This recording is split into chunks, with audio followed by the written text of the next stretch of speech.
Mayor Piscataway. Good morning and happy Groundhog Day. So, what did Piscataway Pete say today? No, we have our own. We have several groundhogs in this town. What did they say? Is spring coming? All right. Well, if it's African History Month, it's early spring, right? I'm all in favor of that. In all seriousness, I know this kicks off the start of African History Month.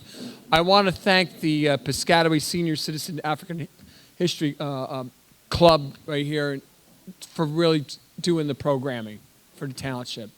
You serve a vital role in educating not just fellow residents, but more importantly, our children in our town about the history of the African American community. And I think that's something should not be forgotten. There's a lot of folks that put a lot of time and effort to run the programming here. So I hope everybody has an opportunity to come out and visit and listen to some of the programming that's going on. And I see the folks, some of the students from the Piscataway High School Junior ROTC is here today. Thank you for coming with their flag salutes. I feel a fondness to that because I have one of my sons graduate in the ROTC program too, so that's always something near to dear in my heart there. So with that, I am going to get out of your way, turn the mic back over for the programming, and I'm going to be going over to PCTV Studios because I have a Zoom call with Congressman Pallone regards to some of the initiatives that he's trying to push for seniors, like comprehensive drug plans for seniors and things like that. So I know that's something near and dear to your heart here, so I'm going to talk to him about that.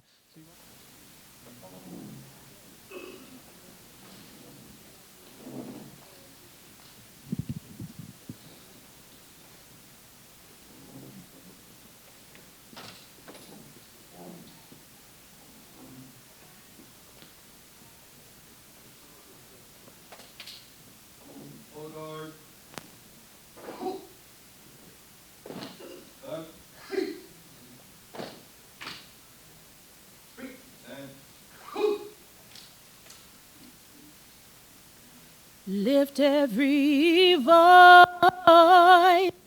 and sing till earth and heaven ring. Ring with the harmonies of liberty. Let our rejoicing rise high as the listening skies.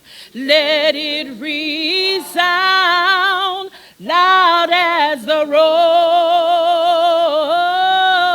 rolling sea.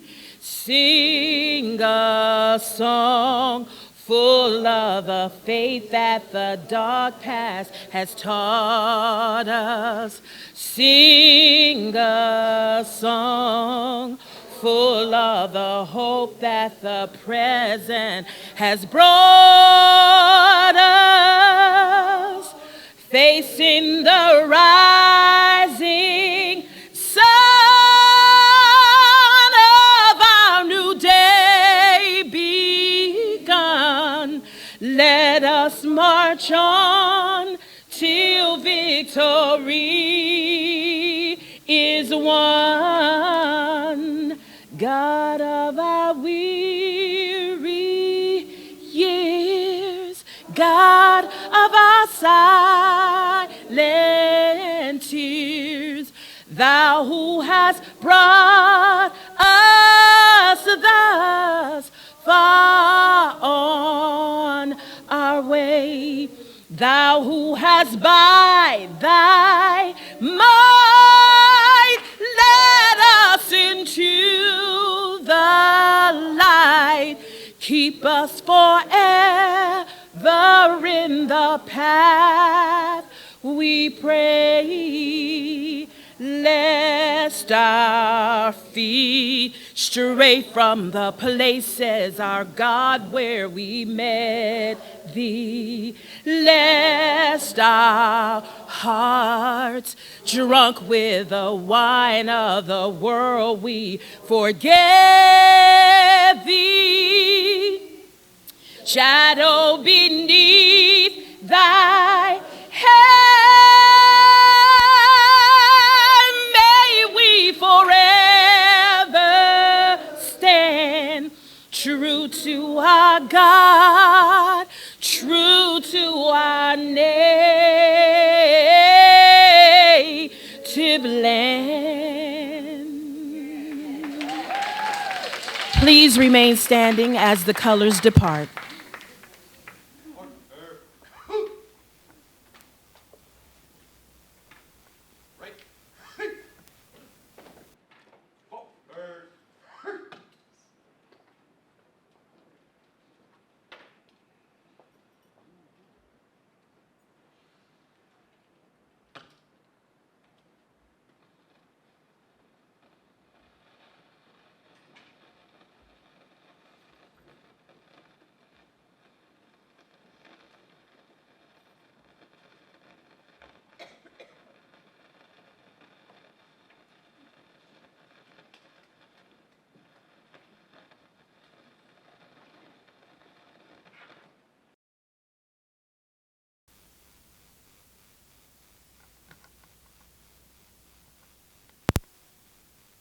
May be seated.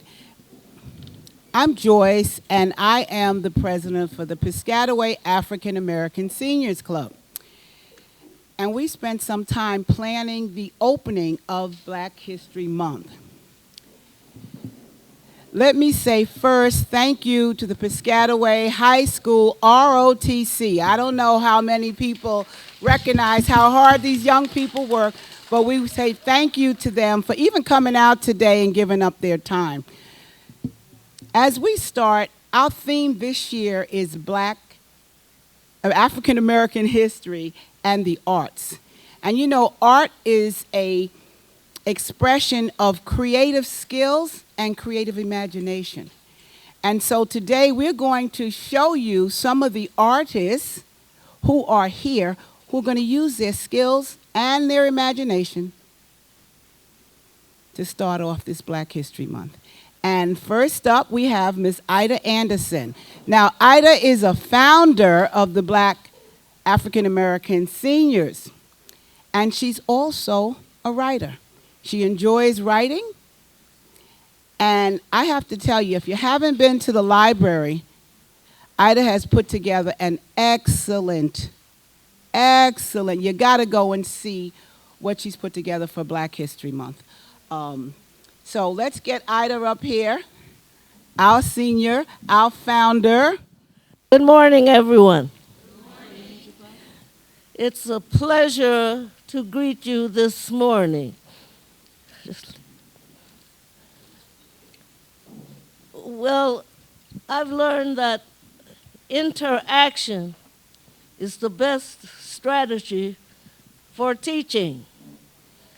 So we're going to ask for a response. The title is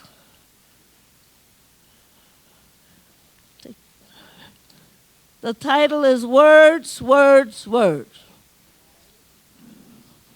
Words, words, words.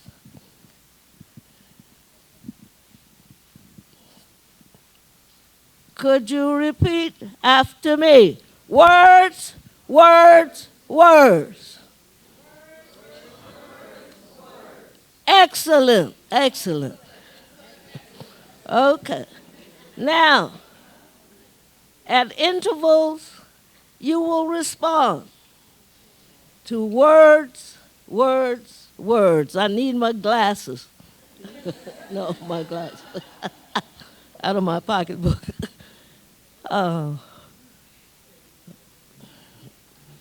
You know, there would be trouble all over this world if we didn't have words.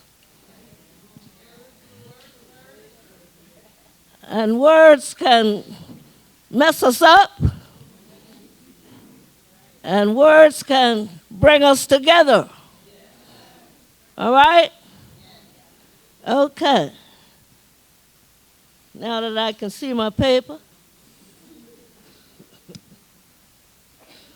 Words, words, words. Excellent.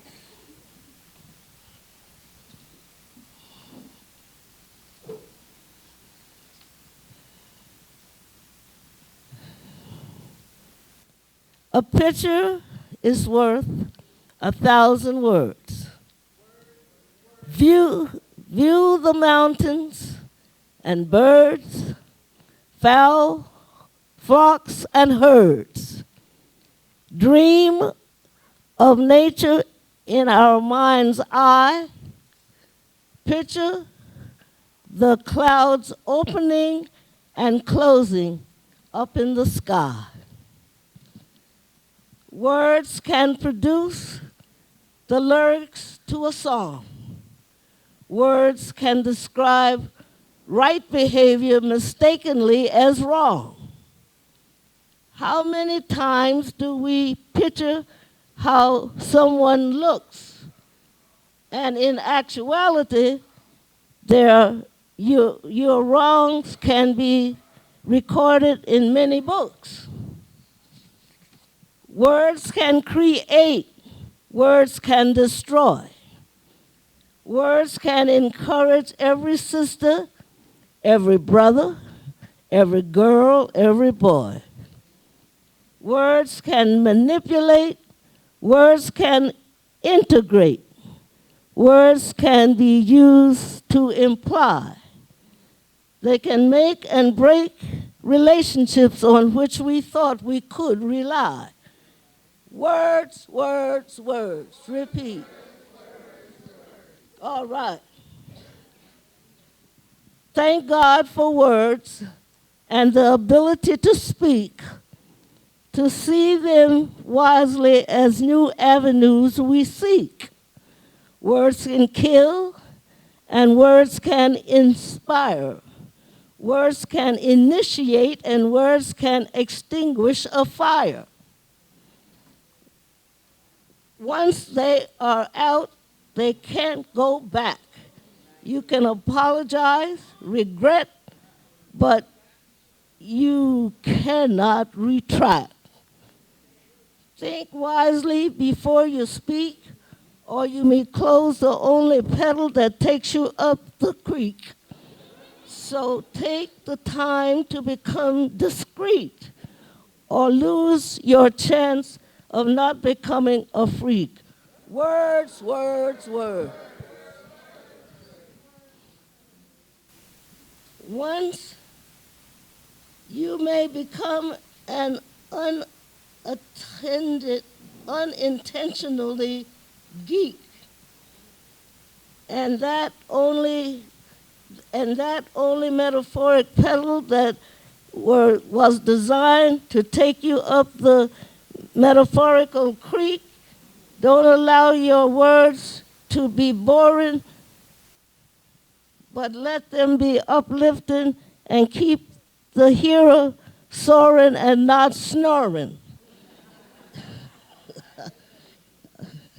Help someone to rise and elevate. I need your help, Crystal, to turn this page. Words, words, words.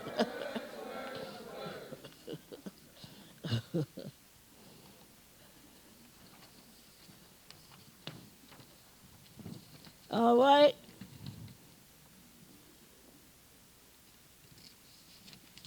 Thank you.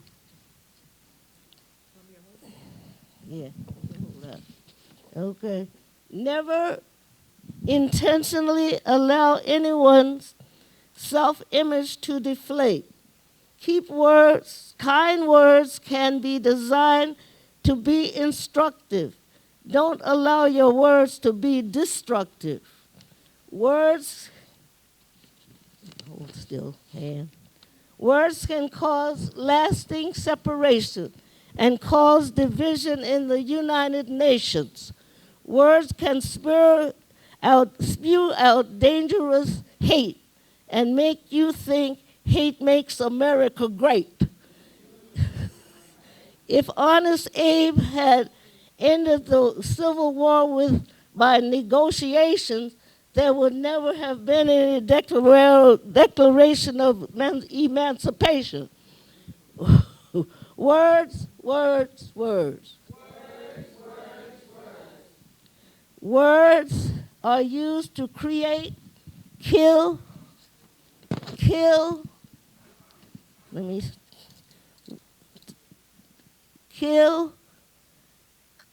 fear. Where am I? Create, kill, steal, destroy, and hide the great Black American contributions of the black man. But truth crushed to earth will rise up and again reign. Men can use their words to instill fear as they crack the whip, but they leave the scene as they slip and eclipse. Remember, even in this universal day and time, our God is always on the main line. He will use our words in sincere prayer, and know that there is an ultimate change conveyor. Words, words, words. Many times unspoken words are conveyed by nasty looks.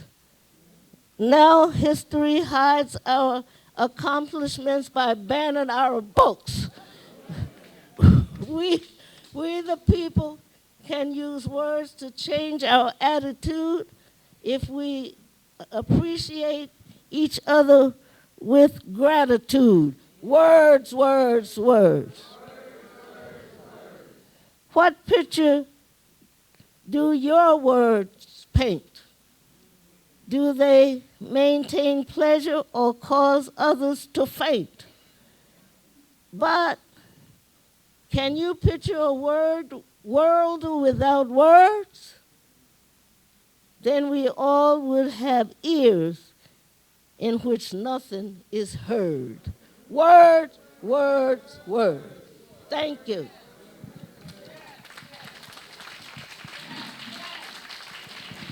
Thank you, Ida. Words, words, words. Words, words, words. Let's keep that in mind. And remember, you know, African Americans use all forms of art to get the message out, to tell their story, and to keep history alive. And you just heard that with Ms. Ida, okay? So as I talk about literary folks, I don't know how many people, Ida reminds me of books when I went to the library to look at her, I keep forgetting the word I want to use, words, words, words. Yeah, at her display. There's a favorite book of mine, and it's written by Toni Morrison, the Nobel Prize winner. I don't know if any of you have ever read The Bluest of Eyes. All right. And she also did the Song of Solomon, okay? And so I want to introduce someone else because we use words to express ourselves. We have a young lady today, and she's a sophomore, and she attends Rutgers Preparatory High School. She's done a lot of work. Can't hear me? She's done a lot of work, and she works with the youth, and she works with even young adults. She's also a member of the New Jersey Orators. She's going to share with us today her work. So I want us to welcome Kayla Hill. Good morning, everyone. Good morning. Now, before I begin, I just want to say thank you to the Piscataway African American Senior Club for inviting me to speak in front of you. My name is Kayla Hill, and I'm a dedicated member of the Piscataway 1 chapter of the New Jersey Orators. Today, I'm going to be presenting in the category of original oratory. I am the author of the original piece, Divided We Stand. And I decided to write this piece to shed some light on the negative effects of politics and the challenges political polarization imposes on our society today. For the past few decades, politics have continued to fuel irrational hatred within our communities. And while some of you may not notice it at first, its existence is undeniable. For example, political leaders are oftentimes the victims of constant harassment and persecution. Political parties would rather engage in violent shouting matches than meaningful discussions. Debates are no longer about coming to a solution, but rather who's right and who's wrong. Now, whether you consider yourself a Republican, a Democrat, a conservative, a liberal, or even just somewhere in between, the animosities both sides tend to hold towards each other are easily distinguishable. Politics, they shape our opinions, build our character, and ultimately influence our perspectives. Even now, most if not all of us exhibit some form of partisanship without even realizing it. With that being said, this piece aims to identify and evaluate the impact of political extremes and how they jeopardize our nation. And now, I present to you all, Divided We Stand.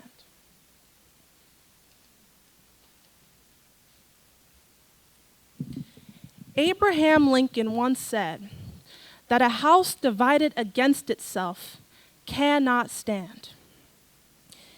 And even though he said it in 1858, it got me thinking, could this refer to the state of our nation today? Political polarization has been on the rise for quite some time now, and its consequences are much more detrimental than one could imagine. The term political polarization is used to describe the extreme divide of ideologies between political parties and their divergence of political attitudes. It's a given that in any democracy, political disagreement is expected. However, the current level of polarization is destructive, leaves very little room for compromise, and negatively impacts our society in various ways. For one, political polarization hinders our ability to govern effectively. When our elected officials are so entrenched in their own ideals, it can be incredibly difficult for them to find common ground and pass necessary legislation. This is what results in sort of a legislative stalemate in which no political or congressional action can be taken due to a lack of consensus. Because of this, our leaders aren't able to appropriately address some of our most pressing issues, like climate change and healthcare reform.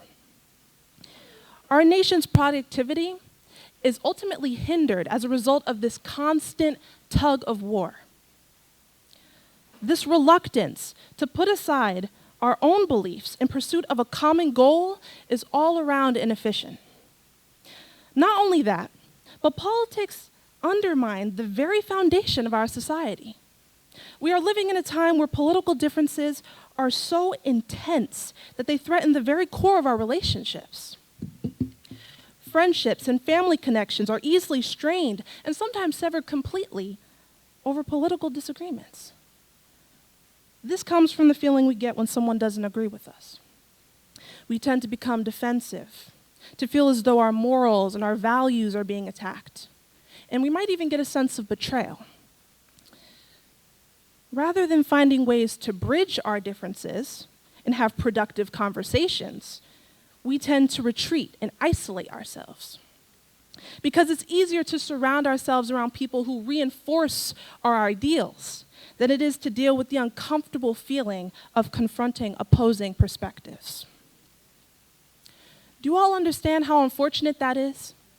That we're more likely to end a connection with somebody just because their political beliefs don't align with our own. This closed-mindedness is what prevents us from understanding one another and fostering meaningful connections. You see it all the time, on TV, on social media, maybe even among your own friends and family. People with two separate ideals arguing back and forth, more concerned with proving themselves right than trying to understand where the other's coming from. Those types of situations are not only ineffective, but they hamper our ability to have constructive discourse. On another note, some instances of extreme divides can incite social unrest. Tensions become so heightened that people feel the need to take to the streets and voice their opinions in the form of protests or demonstrations. Many times they're helpful for pushing effective change, but sometimes these events only fuel public divide. Peaceful protests are, yes, a cornerstone for democratic expression. However, political polarization can easily escalate situations, resulting in acts of violence, clashes with the police, and outright social disorder. These occasions serve as examples of how forceful political differences can be when they aren't handled correctly. Addressing political polarization is not only a matter of effective governance, but it is also crucial to maintaining social cohesion within our communities. All in all, political polarization is detrimental in many ways and continues to pose a threat to our society today. It has the power to strain social bonds, prevent progress, and ultimately harm our communities. Right now, our country is stuck in an us versus them mindset. And if it continues, it will, without a shadow of a doubt, have fatal consequences for us all. Thank you very much.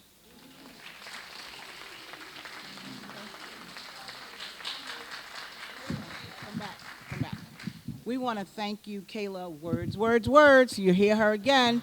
She's giving you something else. We want to thank you, and we want to give you a certificate because we know you got to show something for school. Okay? Thank you so much. Okay? And it sounds like you are moving into being a congresswoman, not just a student. Okay? So we thank you. Thank you so much.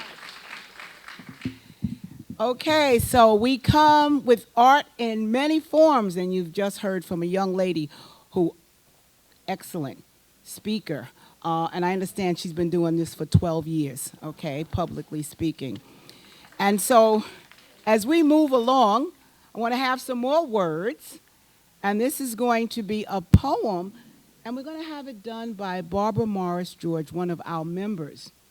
And she is filling in for one of our members who's not able to be here, who wrote this work. And as I said, sometimes we people, we African Americans, express ourselves through words, through paintings. And while Barbara comes up, don't forget to look at the exhibits outside. We have beautiful exhibits, one given to us by Catherine Reese, the Freedom Quilt, and one done by Harriet Hamilton. She's done an African quilt outside. Please make sure you see them. Barbara. Thank you. This poem was written by Rebecca Walker. All right. Can you hear me? All right. This poem was written by Rebecca Walker, an esteemed member of the African American Seniors Club. Unfortunately, Rebecca was not able to be here to recite her poem, and I offered to do it for her. Okay, Rebecca, this is for you. The title is Endurance. Our voices speak through our arts. We share our stories and express our dreams. We display our goals, our faith and our struggle. We dance for joy. In celebration and faith, we sing of love and pain. We encourage through the written and spoken word. We paint pictures and snap photos of our lives. We act out ours and other people's experiences. Our voices are heard through the arts. Our longings, our prayers, our visions, our beauty. Our arts enable us to express whether it's tears or anger or joy or peace, so that we can keep going, so that we don't give in, so that we stay in the game and endure through the struggle. Keep going, my sister. Keep going, my brother. Keep dancing like Misty Copeland. Write that poem like Amanda Gordon. Wail that trumpet like Miles Davis. Act that story like Sidney Poitier. Sing your song like Nina Simone. Paint that picture like Romare Burden. Snap that scene like Gordon Parks. Cherish the stories of our elders who sang in the fields for endurance, who prayed in the churches for comfort, who developed fortitude through artistic expression so that they could survive, so that they could thrive, despite the many obstacles and hurdles that were before them. We celebrate the arts of our culture, and we declare, too, that we will survive, that we will thrive, despite the obstacles and hurdles that are before us. Let's hear it for Rebecca Walker. Rebecca. Thank you, Rebecca.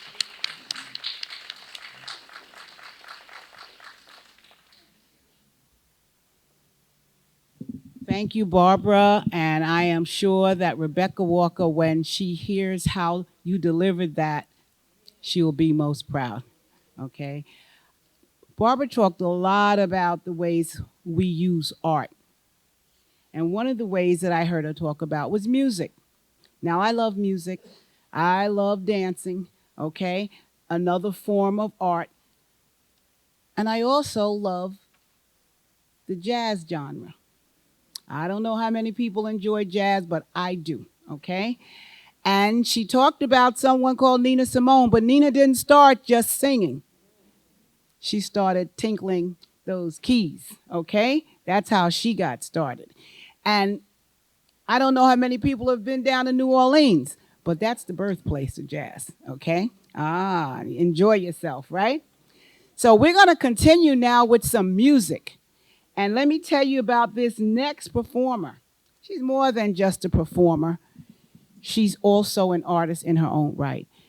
You heard her sing earlier, and she did the Black National Anthem with passion and made you feel every word. She has appeared in New Brunswick. I don't know if you've seen her at the Juneteenth festivals, but she is outstanding. She has also done some appearances around New Jersey. And I have to say this, she happens to be a member of my church's choir. Ha. So I am proud to bring Tangi Cobb to the stage. Okay?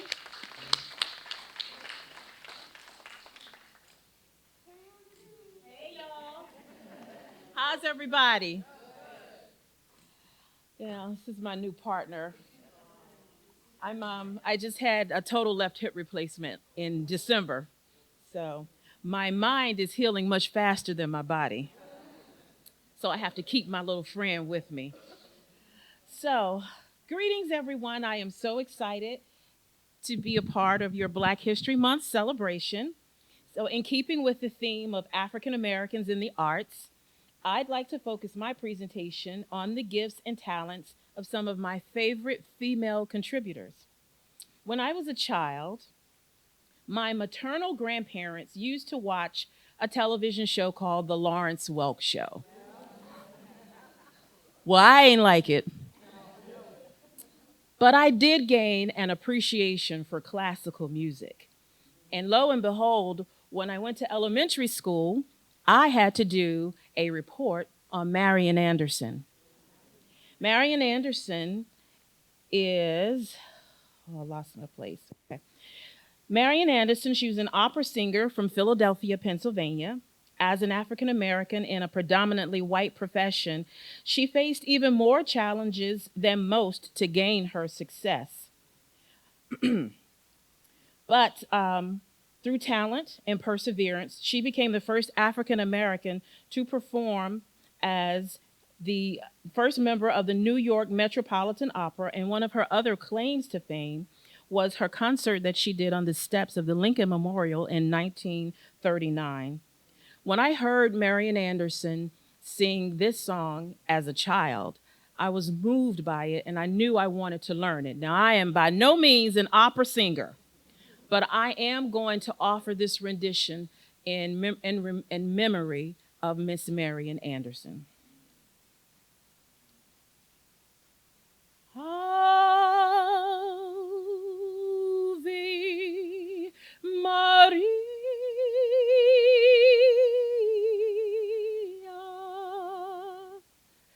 gratia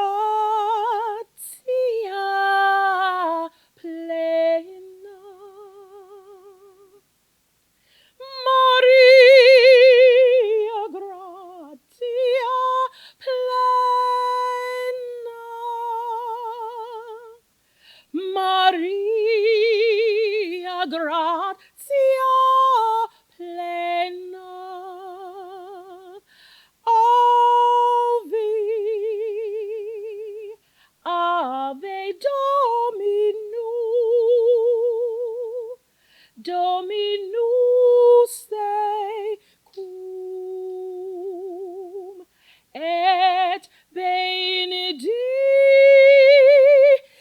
tui mulieribus, et benedictus,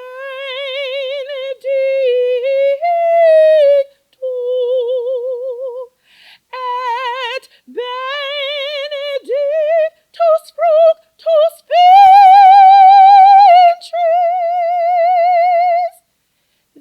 ventris tui,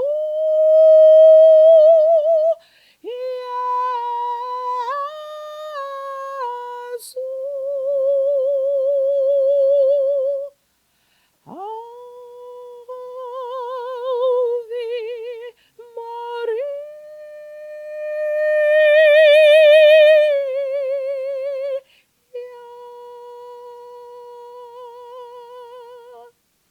Thank you, Marian Anderson.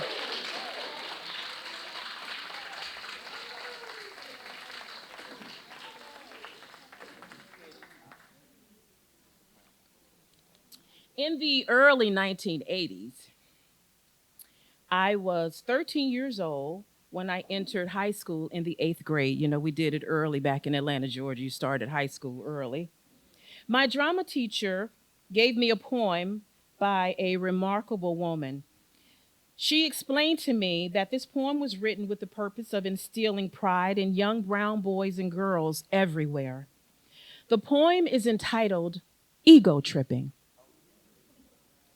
So, won't you join me as I reintroduce myself with the words of the American poet, writer, commentator, activist, and educator, Delta Sigma Theta, Nikki Giovanni, who famously offered the quote, "Embrace the change no matter what it is. Once you do, you can learn about the new world you're in and take advantage of it." I give you Ego Tripping.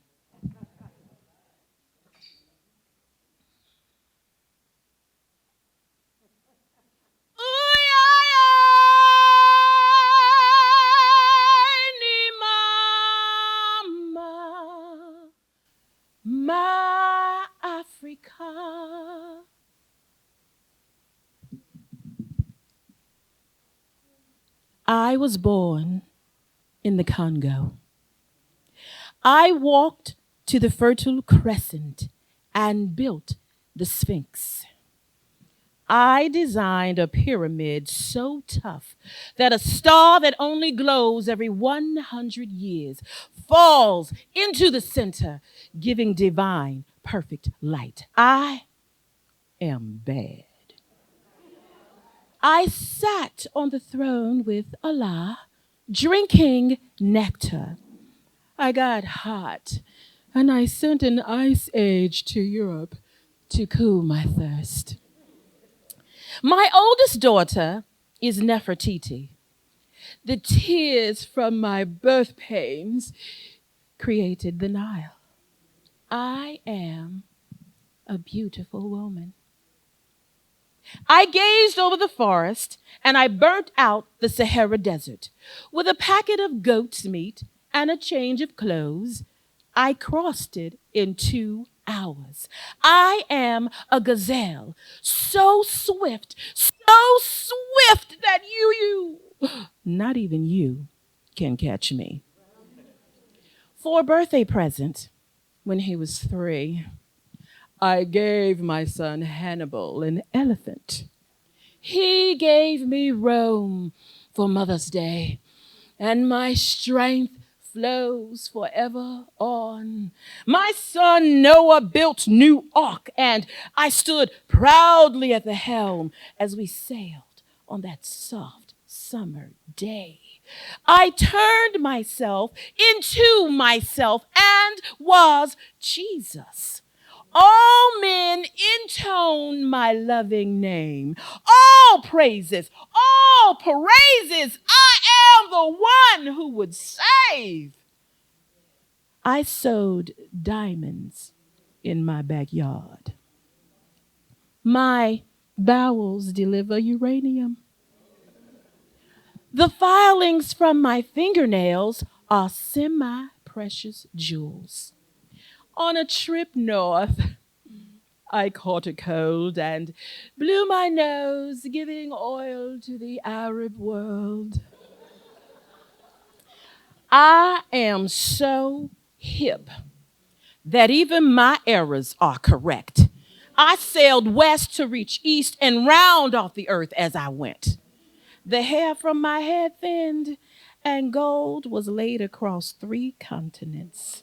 I am so perfect, so divine, so ethereal that I cannot be comprehended except by my permission. I mean, I can fly like a bird in the sky. Thank you, Miss Nikki Giovanni.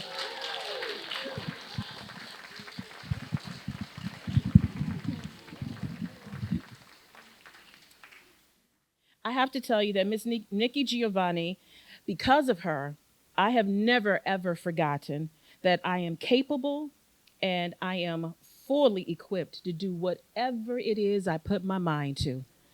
And words like that are so needed in our society for the people coming behind us, our youth. And I hope they know that. And every opportunity that I get and every opportunity that you get, please pour that into their souls. So when I graduated from Clark Atlanta University, I relocated to New Brunswick, New Jersey, and I started attending Broadway shows. I was also auditioning for them. One show in particular that I really loved was Hairspray. It was made into a movie, which also starred my next favorite contributor that I'd like to share. This artist is a Grammy and Emmy Award-winning and Oscar-nominated musician, actress, producer, label president. She's an author and an entrepreneur. I also enjoy watching her today on her TV show, The Equalizer. Allow me to share Dana Owens, AKA Queen Latifah's rendition of I Know Where I've Been from the Broadway musical Hairspray.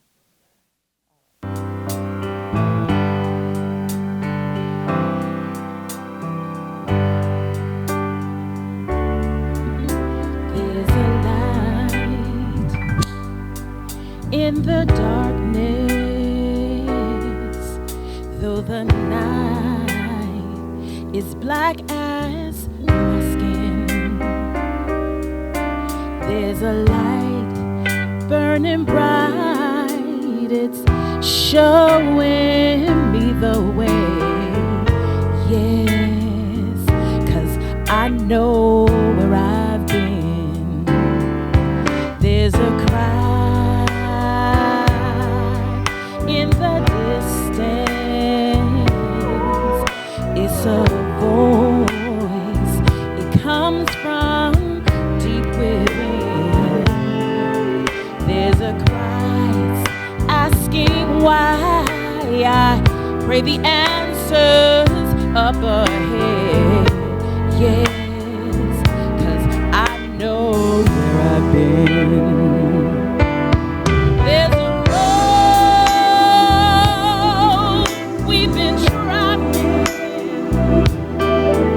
lost so many on the way, but the riches will be plenty, worth the price, that price we had to pay. There's a dream in the future.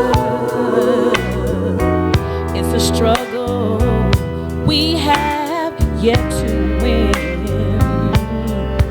but there's pride in my heart, 'cause I know where I'm going. Yes, I do. And I know where I've been. Oh, there's a road we must travel. There's a promise we must make.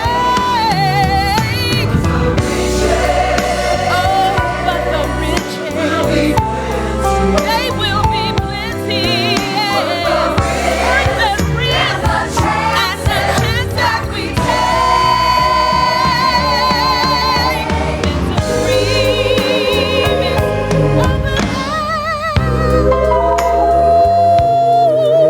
in the future. It's a struggle we have yet to win, but this pride in our hearts will lift us up to tomorrow. Yes, 'cause to sit still would just be a sin. I know where I'm going. I know where I've been.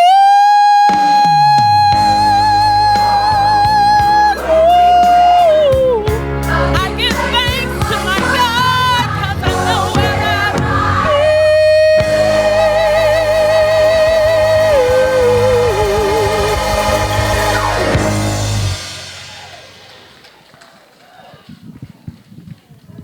How many of us know where we've been? Our roads have been long, they haven't been easy, but it's been worthwhile.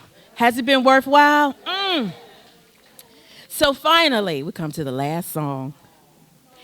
I'd like to explore one of my other favorites. This artist is an American singer, songwriter, and pianist. Rolling Stone twice named her as the greatest singer of all time. With global sales of over 75 million records, she is one of the world's best-selling music artists. She became the first female artist to be inducted into the Rock and Roll Hall of Fame. We all know her as the Queen of Soul. Her cover and her rearrangement of this particular song became one of her biggest hits and her signature song. So won't you all join me? You get to participate this time. And join me as we sing the late, great Miss Aretha Franklin's Respect. We ready? Give us a little more volume.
Just a little bit. You guys are awesome. Let's hear it for the choir. Thank you, guys. You are so welcome.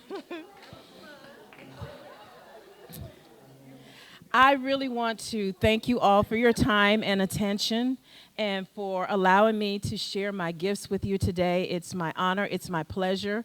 I come to you from North Brunswick Township, Parks and Recreation, and the Police Department. Amy Bowman and I, we're all part of New Jersey Recreation and Park Association. That is where we met. We are sisters in this game.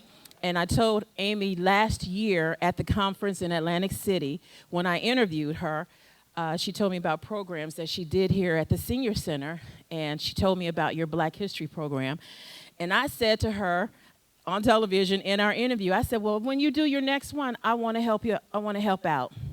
And true to my word, I am here, because Amy was right on it. She was like, I ain't forgetting that. So thank you, Amy, for remembering, for bringing me in to be a part of this. It has been my honor to share this day and moment in time with all of you. God bless you all.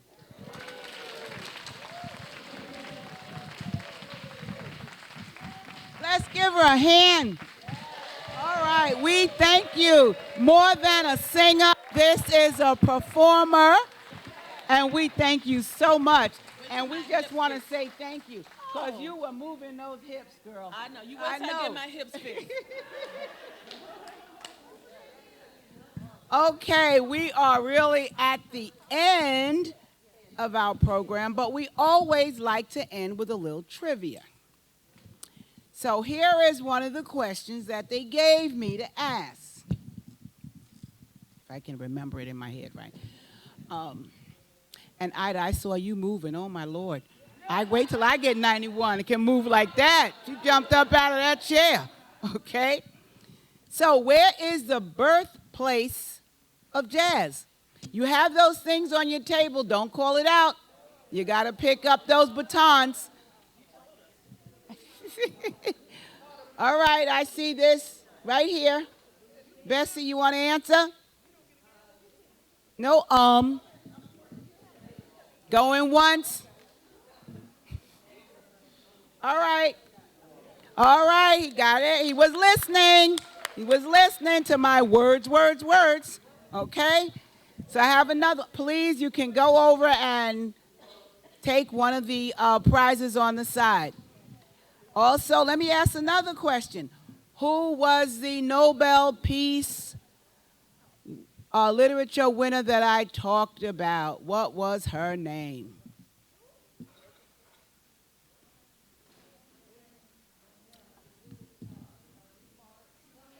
Ah, she said it. She got it out. Judy got it out. She said Toni Morrison. She was listening. All right, thank you, Judy. You can go over and please take.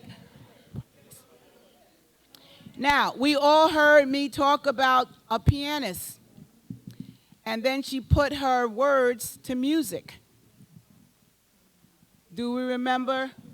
You got to raise those wonderful batons. No, I got to get a non-person. Oh, way in the back. Who was the person? Who did I say? All right, she got it. Please come on up. Now, every week we'll give you a hint with some trivia, but next week is game week. So we're going to talk about a lot of African Americans in the arts. So you can pull out not when you come here, your cell phones, and get yourself studying now. So next week you'll know some answers, okay? And we look forward to seeing each and every one of you next week. We thank you all for coming to this Black African American Seniors program today. Thank you.